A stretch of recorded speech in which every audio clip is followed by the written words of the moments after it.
ডায়াবেটিসের সমস্যা আছে, আপনার কিডনি ভালো রাখার জন্য কিছু সতর্কতা। আপনার অবশ্যই ব্লাড সুগার লেভেল এবং বিপি, যেটা ব্লাড প্রেশার লেভেল বলে, ওটা টাইট কন্ট্রোলে রাখতে হবে, কিন্তু একদম উইদিন কন্ট্রোল, এবং lipid profile preferably under control. এবং তার সঙ্গে খাদ্য তালিকার মধ্যে কিছু রেস্ট্রিকশন জরুরি আমি মনে করি। তার জন্য আমার টিপস হচ্ছে 4টে জিনিস মনে রাখুন: sodium, potassium, phosphorus, protein. Sodium মানে যেটা লো সোডিয়াম সল্ট আমি ইউজুয়ালি বলি আমার মেডিকেল নিউট্রিশন থেরাপিতে, কত গ্রাম বা এটা, ওটা কিন্তু আপনার ডাক্তার থেকে আপনি জেনে নেবেন। এবার হইল পটাশিয়াম। পটাশিয়ামের জন্য বেশি পটাশিয়াম কিডনির উপর চাপ সৃষ্টি করে, তাদের যেগুলো পটাশিয়াম বেশি আছে, যেমন ধরুন কলা, টমেটো, এইগুলো কিন্তু আপনি একটু কম কম পরিমাণে খান। এরপর হচ্ছে ফসফরাস।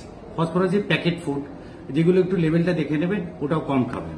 আর অবশ্যই প্রোটিন বেশি খাওয়ার কোনো দরকারই নেই ডায়াবেটিক পেশেন্টের।